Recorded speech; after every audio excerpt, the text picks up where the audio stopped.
જય શ્રી કૃષ્ણ મિત્રો, કેમ છો? મજામાં ને? મારું નામ છે ઈના પટોડિયા. મારી ચેનલનું નામ છે કામાખ્યા અન્નપૂર્ણા કિચન. આપણે આજે બનાવીશું મીઠી સેવ.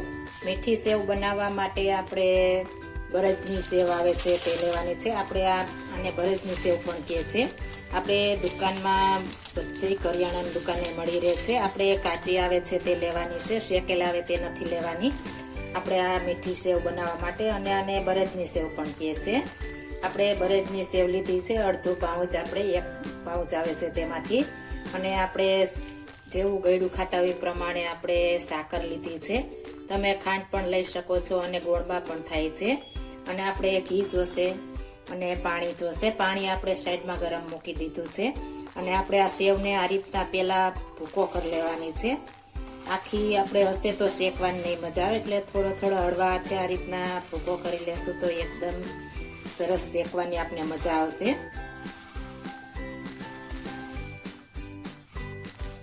આપણે સરસ આ રીતના ભૂકો થઈ ગયો છે. હવે આપણે શેકીશું.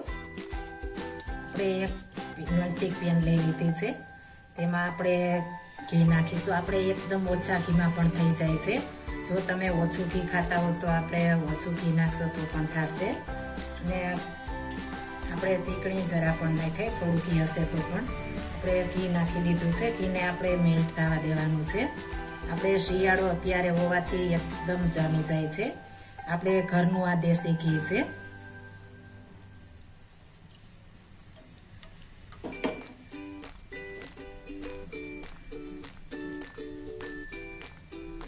આપણે ઘી મેલ્ટ થઈ ગયું છે. આપણે સેવ નાખી દઈશું.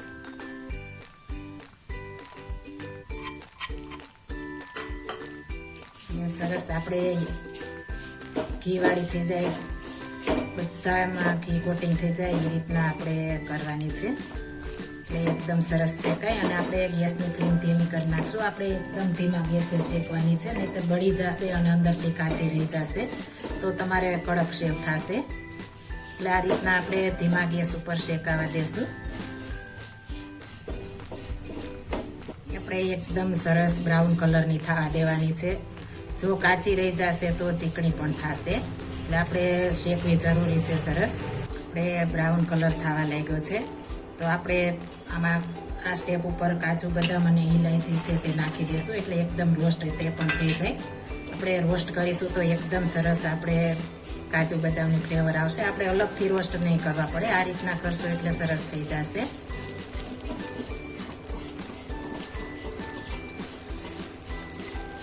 આપણે દ્રાક્ષ ને બદામ ને બધું સરસ રોસ્ટ થઈ ગયું છે. દ્રાક્ષ પણ ફૂલી ગઈ છે. હવે આપણે ગરમ પાણી નાખી દઈશું. આપણે 1 કપ સેવ હતી તો આપણે 2 કપ પાણી નાખ્યું છે. પાણી આપણે ડબલ જોશે. અને અડધો કપ આપણે સાકર નાખી છે. બધું આ રીતના આપણે ધીમા ગેસે ચડવા દેશું.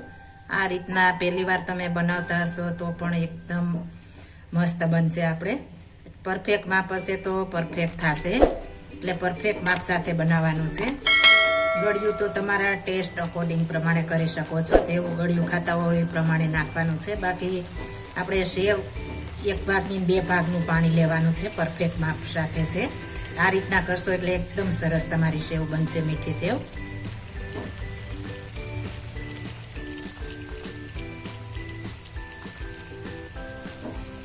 આપણે સાઈડમાં લેતા જઈશું ને મેં અંદર મિક્સ કરતા જઈશું. એટલે આપણે સેવ જરા પણ કાચી કોઈ સાઈડમાં ન રહી જાય. ખાસ ધ્યાન રાખવાનું, નહીંતર મોટામાં આવશે તો આવશે નહીં. આપણે આ રીતના એકદમ બ્રાઉન કલર થવા દેવાની છે. એટલે એકદમ મસ્ત બને. કાચી હશે તો તમને સફેદ કલર થશે અને ખાવાની પણ તમને મજા નહીં આવે. એટલે આપણે એકદમ બ્રાઉન કલર થવા દેશું તો એકદમ સરસ બનશે અને ખાવાની પણ મજા આવશે. આ નાના મોટા બધાને ભાવે છે.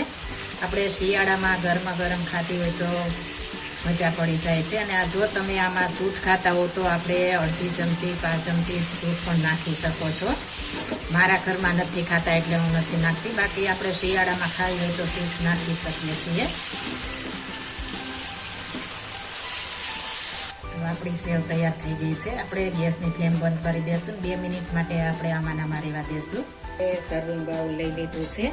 આપણે એકદમ સરસ અને એકદમ જ્યુસીલી આપણી બરદની સેવ તૈયાર થઈ ગઈ છે, એકદમ સરસ.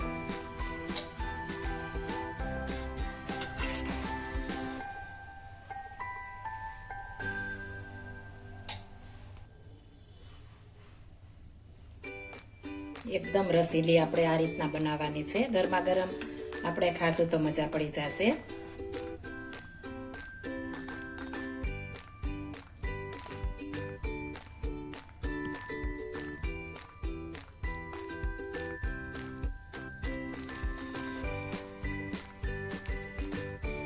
મસ્ત સેવ તૈયાર થઈ ગઈ છે. હવે આપણે સજાવી દેશું એકદમ સરસ. આપણે કોઈ પણ ગેસ્ટ આવ્યા હોય તો બનાવીએ તો ખાવાની પણ મજા પડી જાય. અને આપણે આની ટેફલી પણ બનાવી શકીએ છીએ. આપણે કોઈ પણ થાળીમાં કે પ્લેટમાં ઢાળીને આપણે પીસ પણ બનાવી શકીએ છીએ. આપણે મસ્ત મજાની સેવ આપણી તૈયાર થઈ ગઈ છે. જો આ મારી રેસીપી પસંદ આવી હોય તો મારી ચેનલ લાઈક, શેર અને સબસ્ક્રાઈબ કરી દેજો. ફરી મળીશું નવી રેસીપી લઈને. જય શ્રી કૃષ્ણ.